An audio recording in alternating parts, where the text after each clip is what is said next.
The Legend of Zelda has many iconic aspects and elements that make it stand out amongst other gaming franchises. And one of those elements that I want to talk about today are the items. From the Master Sword to the bow and arrows, The Legend of Zelda is littered in iconic items. But what about the items that appear in too few of games? I mean, one, maybe 2 games max, and then we never see that item again. That's what we're talking about here today. Something I'm calling the unique items of The Legend of Zelda.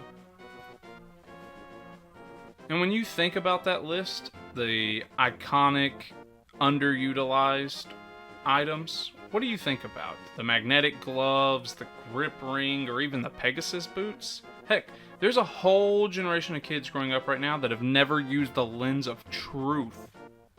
What a concept. That was an item I was hoping would appear as a rune in Tears of the Kingdom. I'm doing a top 5 video for this list, so some really good items are going to be left off, like the Gust Jar. I love the Gust Jar, but that one's not going to make the list today. While others, like the flippers, are going to feel outdated compared to the 3D games where you can just kind of, swim already. Yeah, if you can imagine that, the hero of time used to not be able to swim. Starting off my list at number 5, we're going to be starting in the world of Wind Waker, for perhaps the most unique item in all of Zelda lore, the Tingle Tuner. This item was truly locked behind the original Wind Waker on GameCube. It required connecting the GameCube with a GBA you just had lying around. When they re-released Wind Waker for the Wii U, the item was scrapped and removed in favor of the Tingle Bottle. Okay, you got me. I'm mostly joking about this being number 5, but to truly start the list, we're staying on the Great Sea. I've sung the praises of Wind Waker more than once on this channel, and this video will be no different. Several of the items found in Wind Waker could have made it. How about the grappling hook, the Wind Waker itself, or even the sail, for crying out loud? The only real knock I have about any of these items mentioned so far is that they do kind of just feel like rehashing of old items. Sure, the grappling hook is exclusive to Wind Waker as far as I know, but it's just the hook shot. The Wind Waker itself, the Ocarina of Time, and of course the Deku Leaf is kind of like the Gust Jar. However, I like the spin Wind Waker put on many of these items. The grappling hook isn't just for reaching new places, it can also be used to dig up buried treasure lost at sea. The Wind Waker literally interacts with Mother Nature, and the Deku Leaf is fantastic in the 3D space, allowing Link to glide and launch up high and do puzzle solving, I guess, the best way to say it, generically speaking. Giving Link the ability to alter the wind's course and then fly through the skies without a care in the world is part of what makes Wind Waker such a fun game to revisit. The Beetle. This is the item that actually inspired me to do this list, if you can believe that. Back when I was grinding away Skyward Sword for the first time on Switch, this item just stuck out to me. I was so pleasantly surprised with how they incorporated this new item into the game. It does a lot of things that I like. It's an item that encourages exploration through aerial navigation, I guess. It solves puzzles and can be used in combat. For those of you who skip Skyward Sword, this item is probably most akin to the pear in Wind Waker. You know how Link can put that pear on top of his head, the seagull pigeon thing will come and grab it, and now suddenly you're controlling the bird and you can pick up rupees or you can hit switches. That's basically what the Beetle does. Link can become stationary as the player controls a flying beetle. This beetle can collect items, smash enemies, and interact with puzzles up high that Link couldn't possibly hope to hit. All in all, the Beetle I think was a big bright spot of Skyward Sword. Let me know down below, do the rest of you guys love the Beetle as much as I do? And guys, remember, if you're liking these top 5s and video game discussions we've been putting out on the channel lately, be sure to subscribe and spread the channel. It really helps us grow. Now back to the list. Coming in at number 3 is the Ocarina of Time. I may have said the Beetle inspired the list, but I thought this was going to be number 1. Okay, So if you're like me, Legend of Zelda Ocarina of Time is one of, if not the most revolutionary video game you've ever played, perfecting the transition from 2D to 3D.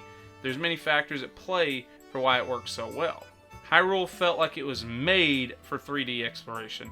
The lock-on helped smooth out targeting and combat, but we cannot underestimate or understate the Ocarina's importance here.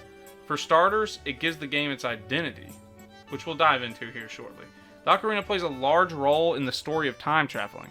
Link needs to play the Song of Time to gain access to the Master Sword. The Ocarina also plays a pivotal role in not only accessing dungeons, but making exploration and backtracking manageable.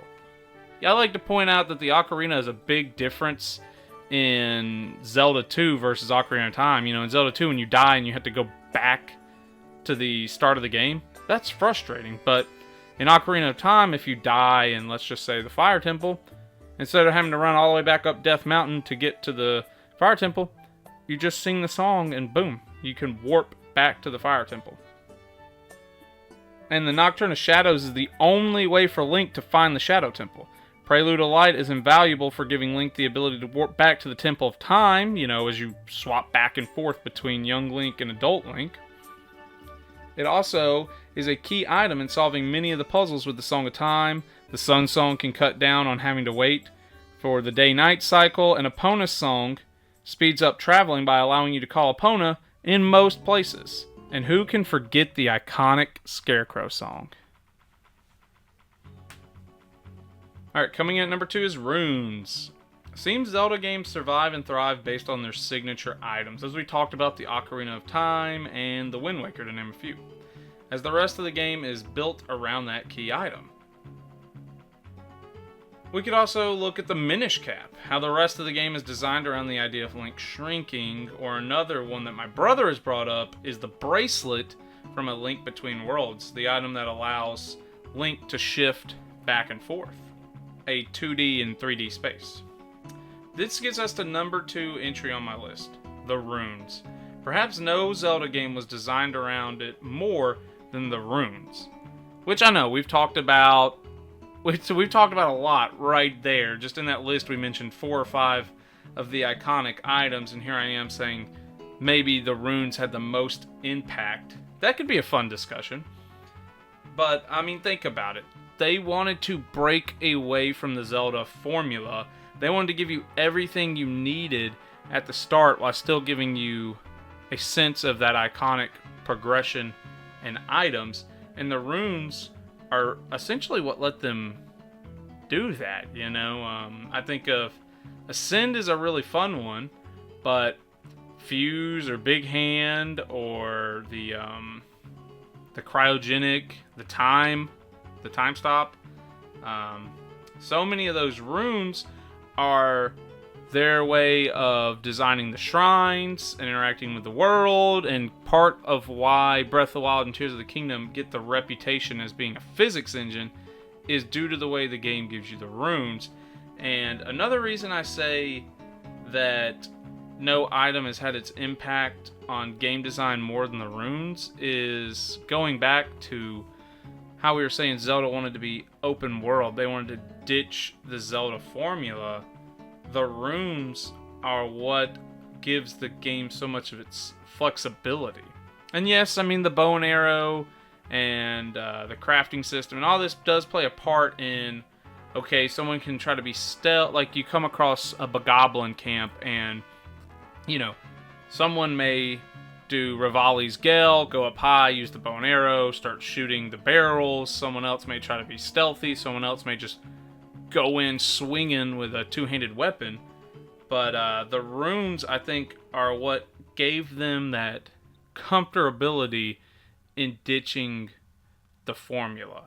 I think, giving you, I think in most cases, the 4 runes, and then saying, this is how we're gonna, these are your tools to beat shrines, to solve puzzles, to make each game unique.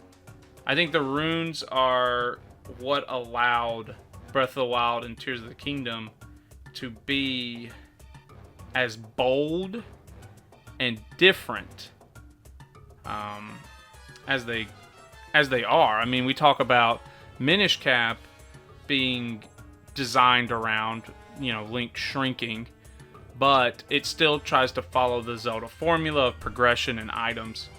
Whereas, Breath of the Wild and Tears of the Kingdom are truly unique in how they handled the Zelda formula. Maybe I'm overhyping the runes. You guys let me know what you think.